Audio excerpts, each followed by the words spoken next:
함께 예배하는 모든 분들 가운데 이 말씀의 축복이 함께 하시기를 주님의 이름으로 축원합니다. 우리는 지금 자본주의 사회에 살고 있습니다. 돈이 왕노릇하는 세상에 살고 있습니다. 돈이 있으면 무엇이든지 할 수 있고 돈이 없으면 아무것도 할 수 없다는 무력감과 두려움과 패배감이 바로 일어나는 시대 가운데 우리가 살고 있다고 하는 것입니다. 그리스도인임에도 불구하고 우리가 현실적으로 돈이 없으면 아무것도 할 수 없다, 이런 무력감이 우리 가운데 있는 것이 사실입니다. 우리가 예수를 믿고 있지만 주님께서 세상 끝날까지 너와 함께 하겠다고 주님께서 친히 약속하시고 그 약속하신 대로 과연 우리 가운데 지금 함께 계심에도 불구하고 함께 계신 주님보다는 우리 손에 돈이 없는 것이 우리가 현실적으로 겁내하고 또 우리는 아무것도 할 수 없다는 무력감에 빠지는 인생을 바로 살아가고 있는 것이 어쩌면 우리 현실의 그리스도인의 모습이 아닌가, 그렇게 생각이 되어집니다. 주님은 이런 그리스도인의 삶을 살아가는 저와 여러분에게 오늘 본문 말씀을 해주고 있는 것입니다. 염려하여 이르기를 무엇을 먹을까, 무엇을 마실까, 무엇을 입을까 하지 말라라고 말합니다. 이 말씀은 지금 그리스도인들에게 지금 하고 있는 말씀입니다. 그래서 30절에 보면 믿음이 작은 자들아, 이렇게 말씀을 하고 있는 것이죠. 그리스도인인데 믿음이 작습니다.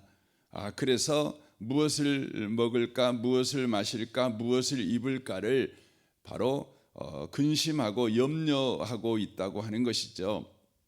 이것들은 다 이방인들이 구하는 것이다 라고 주님이 말씀합니다. 이방인이라고 하는 것은 하나님 없이 살아가는 사람들을 바로 말하고 있는 것입니다. 약속에 대해서 외인인 사람들, 약속 밖에서 살아가는 사람들, 그러니까 하나님 안에 사는 사람이 아니라 하나님 밖에서 사는 사람이죠.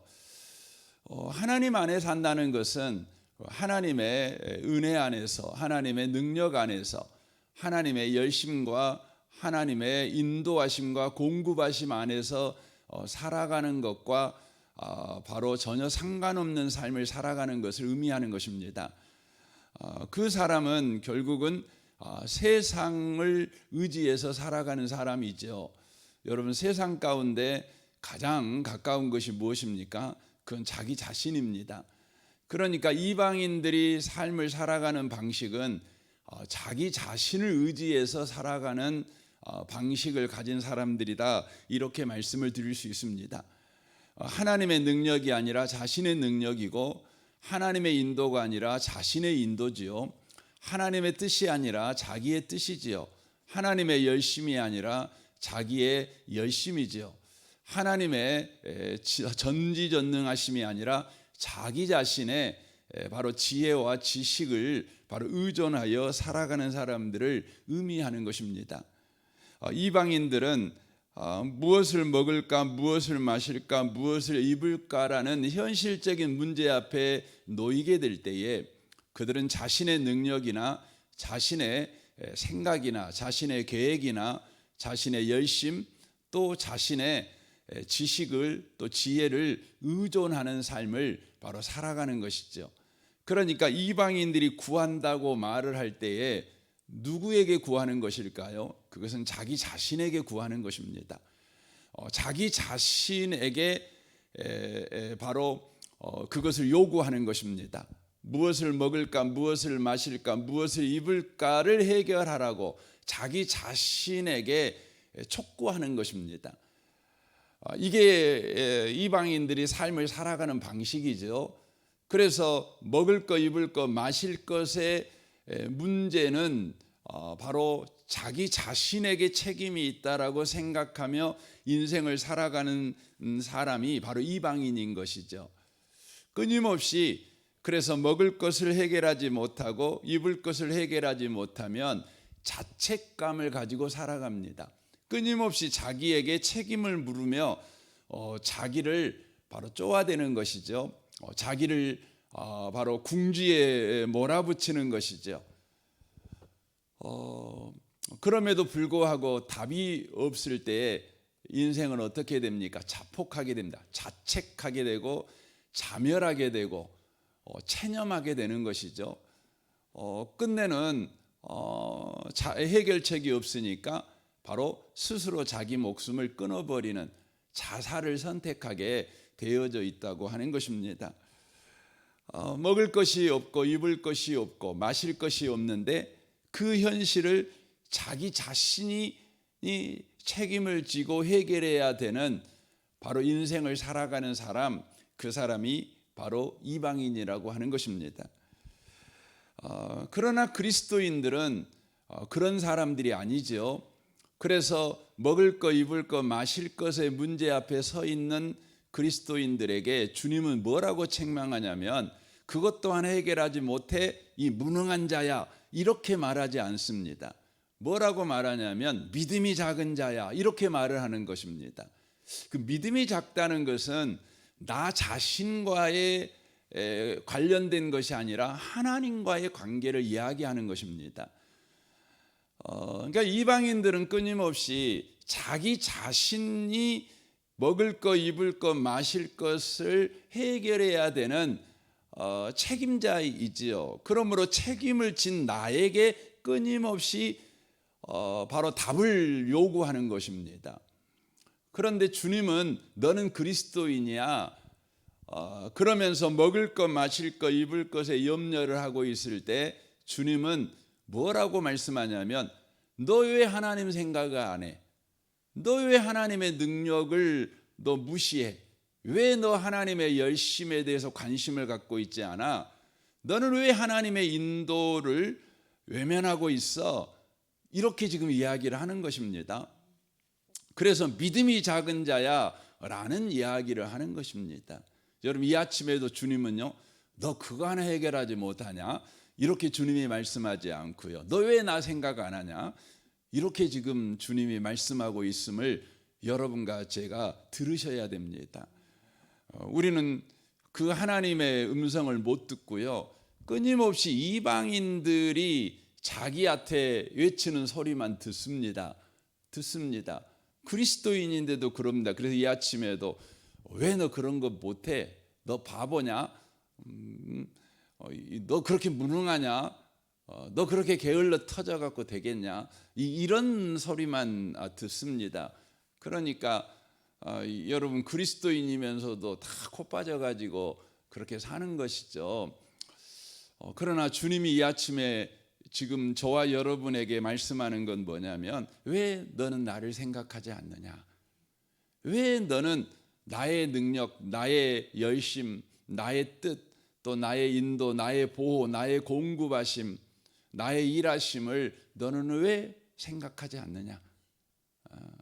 너는 왜 그거 안 믿냐? 왜 그것에 의지하지 않느냐? 이게 안 믿는다는 말은 어떤 의미냐면 여러분 우리나라 말에서 믿는다는 이 표현을 우리는 믿는다 이렇게 쓰잖아요. 그런데 나라마다 그 믿는다는 그 표현이 없어요. 저번에 제가 TV를 보니까 그 남수단에 있었던 그 톰즈 우리 신부님 이야기 있잖아요. 누구죠? 혹시 여러분 기억나십니까? 예. 그분 이야기 하는 걸 이렇게 들어봤어요. TV에서 나오더라고요. 근데 거기에 있는 사람들은 다 묵뚝뚝하다고 이게 쭉 이야기를 하더라고요. 그러면서 거기에 있는 사람들은요, 왜 묵뚝뚝하냐? 그러면 감사라는 단어가 없대요. 거기 나라에는. 나라에는 감사라는 단어, 감사합니다, 고맙습니다, 이런 단어가 없대요. 왜냐하면 한 번도 그런 단어를 쓸 일이 없었대요. 왜냐하면 감사할 일이 없어요. 그 꼬마 애기들한테도 총 줘가지고 그 5살 먹은 애한테 총 줘가지고 너 네 부모 죽여, 또 네 삼촌 죽여, 뭐 이런 동네니까 감사라는 것을 몰랐대요. 근데 이제 이 이태석 신부님이 가셔가지고 이렇게 막 이렇게 섬기잖아요. 참 예수님처럼 이렇게 섬기잖아요. 그러니까 얘네들이 나중에서 감사를 알아요. 감사를. 여러분, 나라마다요 어떤 문화적인 차이 때문에 단어가 없는 그 단어가 있어요. 우리나라는 믿음이라는 단어가 있지만 저희 남태평양에는요 믿음이라는 단어가 없대요. 그래가지고 성경을 번역할 때 믿음이라는 단어를 이렇게 못 쓰겠는 거예요. 없으니까. 그러니까 거기 나라 사람들이 쓰는 단어로 이걸 이렇게 이제 바꾸는 거죠. 그래서 그분들이 발견한 단어가 있어서 성경에 쓰게 했는데 그게 뭐냐면 기대다, 기댄다, 기댄다는 단어를 썼어요. 저는 그게 참 좋은 표현 같아요. 믿음이라는 것을 잘 설명하는. 우리는 믿습니다 이렇게 우리는 주장하는 것처럼 믿음을 쓸 때가 있거든요. 근데 믿음이 기댄다. 그러니까 좀 더 실제적으로 다가오는 느낌이 더 많습니다. 기대는 거죠. 주님께 기대는 거죠. 그의 능력에 기대는 것이죠. 그의 뜻에 기대는 것이죠. 그의 열심에 내 인생을 기대는 것이죠. 주님이 바로 우리에게 이 아침에 바로 요구하시는 거라고 하는 것입니다. 자본주의 사회를 살아갈 때 끊임없이 자본주의는 우리를 이방인으로 만들려고 합니다. 그러니까 이방인의 삶의 방식을 가지고 살아가는 자로 만들려고 합니다. 그래서 자기 자신의 능력을 극대화시킬 것을 바로 요구하는 시대가 바로 자본주의 시대입니다. 그래서 자본주의 시대는 끊임없이 우리에게 최고가 되라고, 2등은 안 된다고, 1등이 되라고, 최고가 돼야 된다고 항상 우리를 밀어붙입니다. 어렸을 때 우리 부모들이, 또 학교에 가면 선생님들이, 또 직장에 가면 회사 선배나 사장님들이 바로 끊임없이 네가 최고가 돼야 된다, 네가 가지고 있는 능력을 최대한 발휘해야 되고 그 능력을 최대한 발휘할 수 있도록 네 능력을 최대한 개발해야 된다. 이걸 바로 끊임없이 가르치는 것이죠. 그 핵심이 뭡니까? 네 인생은 네가 책임져야 된다는 것입니다. 먹고 사는 것은 바로 네 책임에 있다는 것이죠. 이게 바로 자본주의가 바로 가르치고 있다고 하는 것이죠. 그러나 성경은 우리에게 말씀합니다. 그리스도인 된 자에게 너는 지금 자본주의 시대를 표면적으로는 살아가고 있지만 내용적으로는 너는 지금 은혜의 시대를 살고 있어. 너는 지금 구원의 시대를 살고 있어. 너는 지금 믿음의 시대를 살고 있어 라고 말하는 것입니다. 예수가 십자가에서 죽으시고 3일 만에 부활하심으로, 그리고 하늘에 오르심으로 말미암아 지금 하늘에 오르신 그 예수가 십자가에서 죄와 사망을 멸해버리신 그 권능으로, 그리고 사망에서 부활하신 그 부활의 생명으로 지금 통치하고 있는 시대가 바로 지금 이 시대다, 이렇게 말합니다. 여러분, 저와 여러분 이 시대를 정확하게 이해하는 복 있는 분들이 꼭 되셨으면 좋겠습니다. 이 시대는 예수님이 이제 하늘로 올라가신 이후부터 예수님 재림까지가 무슨 시대냐? 바로 예수님께서 친히 바로 만주의 주가 되셔서 통치하고 계신 시대예요. 그 주님이 바로 승리하신 주님이시죠. 그 주님이 구원의 주님이시죠. 그 주님이 사망을 이기신 바로 부활의 주님이시죠. 그 주님께서 지금 이 땅을 하늘에서 통치하고 계셔요. 우리는 이 시대를 살고 있는 것입니다. 그래서 성경에서는 지금이 어느 시대냐? 구원의 날이고 은혜의 날이다. 구원의 시대고 은혜의 시대다. 이렇게 바로 말씀하고 있는 것입니다. 지금은 자본주의 시대가 아니에요. 구원의 시대입니다. 은혜의 시대입니다. 그러므로 그리스도인들은 어떻게 살아가야 됩니까? 그 예수를 믿음으로 살아가는 것입니다. 지금은 믿음이 필요한 시대입니다. 지금은 저와 여러분들에게 우리 자신의 더 큰 능력, 더 큰 힘이 필요한 시대가 아니라 하나님의 능력에 기대될 줄 아는 바로 믿음이 필요한 시대라는 것입니다. 하나님의 그 열심에 우리 인생을 바로 맡기는 바로 그 믿음이 필요한 시대라는 것입니다. 이것이 오늘 본문에서 이야기하고 있는 것입니다. 그래서 여기에 32절에 그렇게 돼 있죠. 이는 다 이방인들이 구하는 것이라 너희 하늘아버지께서 이 모든 것이 너희에게 있어야 할 줄을 아시느니라 라고 말씀하십니다. 우리의 형편을 아시는 주님께서, 아버지께서 예수를 통해서 우리의 모든 필요를 이제 다 완성하셨습니다. 이게 구원입니다. 그러니까 이 32절에 아버지께서 이 모든 것이 너에게 있어야 할 줄을 아신다 이렇게 돼 있잖아요. 여러분도 자녀들의 필요한 걸 알잖아요. 그런데 육신의 부모님들에게 문제가 있죠. 아는데 자녀들의 필요를 다 채워줄 그런 실력이 없어요. 그런 재정적 능력이 없는 게 우리의 문제지요. 그래서 육신의 부모님들은 자녀들의 필요를 볼 때마다 무엇밖에 할 수 없죠. 애달파할 수밖에 없어요. 발을 동동거릴 수밖에 없죠. 그래서 자녀들한테 더 미안한 것밖에 없죠. 아는데 못 해주니까 미안한 것밖에 없죠. 그러나 하늘아버지는 안 그래요. 하늘아버지는요, 우리의 필요를 아셔요. 그런데 우리의 필요를 공급할 수 있도록 다 준비하셨어요. 뭘로 준비하셨죠? 예수 그리스도로. 예수 그리스도로. 그래서 구약의 여호와 이레의 하나님이라고 소개하는데 여호와 이레의 바로 본질이 뭐냐? 본체가 뭐냐? 예수 그리스도셔요. 예수 그리스도로 저와 여러분에게 필요한 모든 것을 완벽하게 준비하셨어요. 준비하셨어요. 바로 십자가에서 부활하심으로 다 준비하신 것이죠. 그러므로 이제 우리는 어떻게 해야 되는 것입니까? 33절에 그렇게 돼 있는 거죠. 그런즉 너희는 먼저 그의 나라와 그의 의를 구하라 라고 돼 있는 것입니다. 그러니까 우리가 해야 될 일은 뭐죠? 하나님께서 예수로 우리의 모든 필요를 다 준비하셨어요. 준비하셨어요. 그래서 우리는 뭘 구하는 거죠? 그의 나라와 그의 의를 구하는 것입니다. 그의 나라와 그의 의의 핵심이 뭡니까? 예수예요. 예수. 예수를 구하는 것입니다.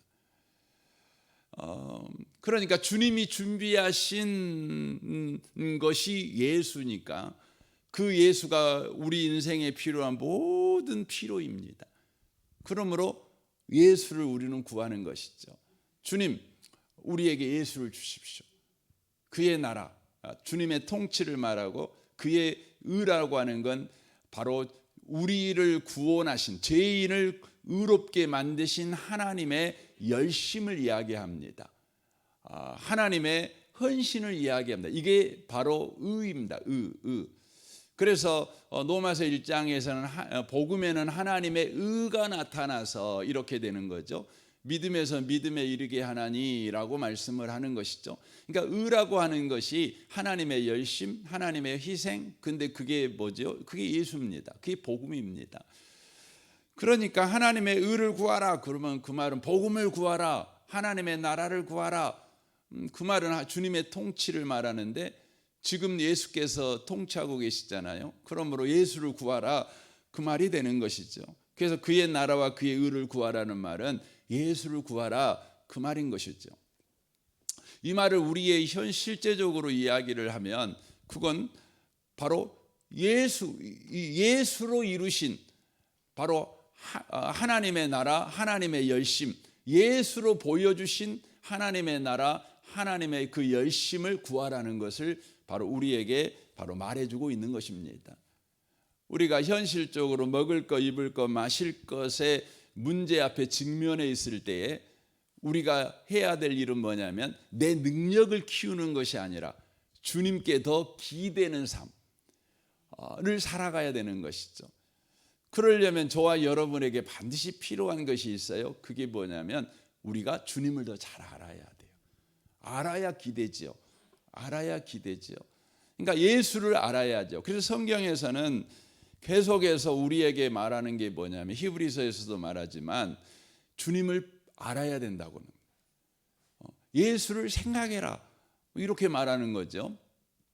이게 구약 성경에서는 하나님을 힘써 알아라 이렇게 이야기를 하는 것입니다.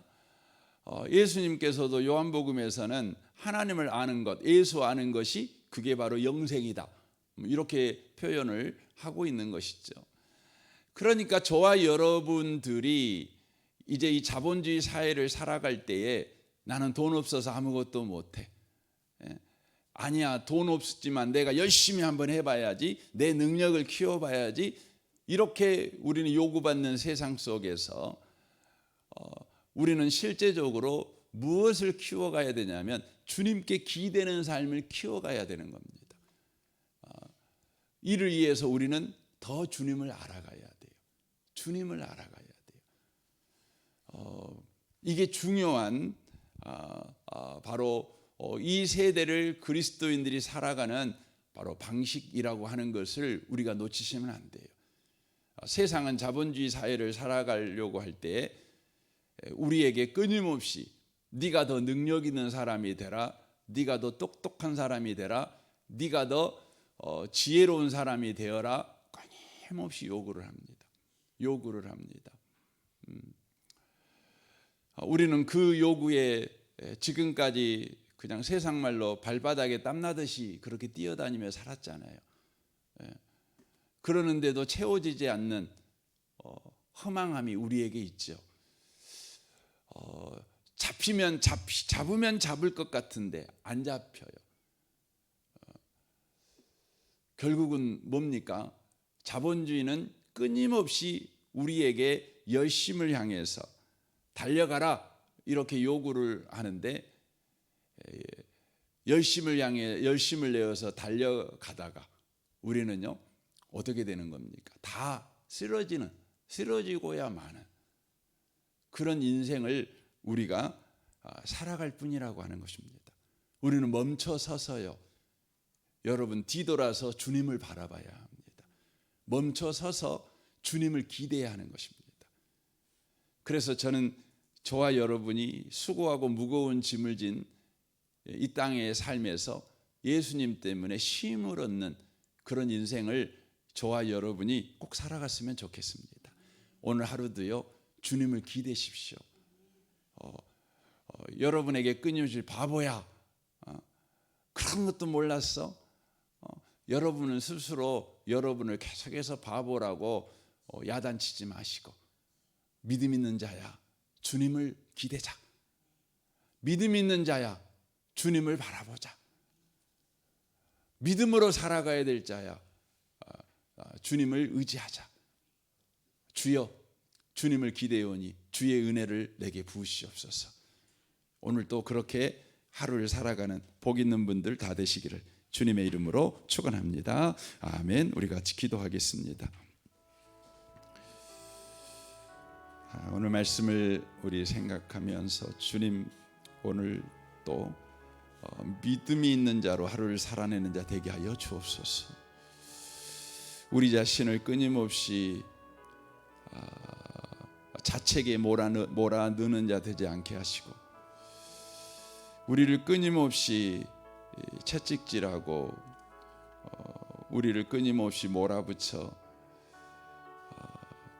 스스로 버거워하는 인생을 살아가게 만드는 자 되지 않게 하시고, 주님을 기대며 주님을 의지하는 그런 믿음이 큰 하루를 살아내는 우리가 되게 해 주옵소서. 이를 위해서 여러분 기도하십시오.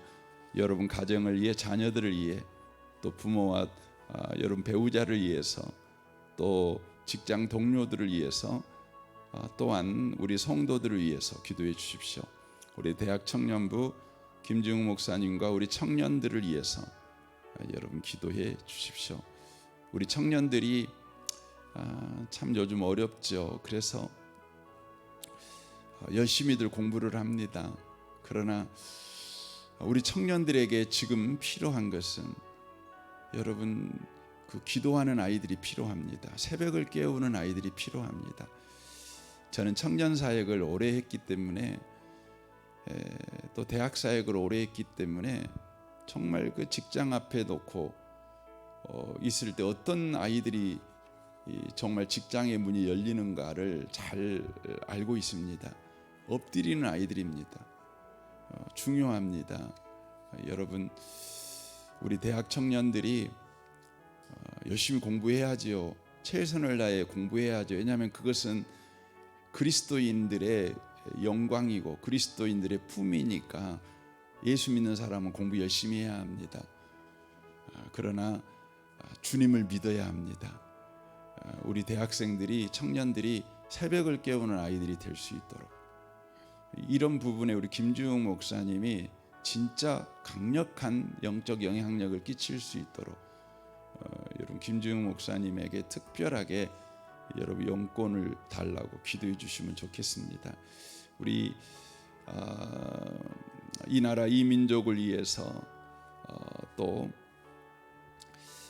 특별히 대통령 선거가 얼마 남지 않았는데 주의 은혜가 이 민족 가운데 있음을 믿는 믿음을 가지고 우리가 이 대통령 선거에 임하게 해주십시오. 어떤 사람이 세워지든 이 나라는 주님의 나라입니다. 이 믿음으로 우리가 선거에 임하도록 여러분 기도하시면 좋겠습니다. 선교사님들을 위해서도 기도해 주십시오. 우리 좋으신 주님께 통성으로 구하겠습니다. 기도하겠습니다.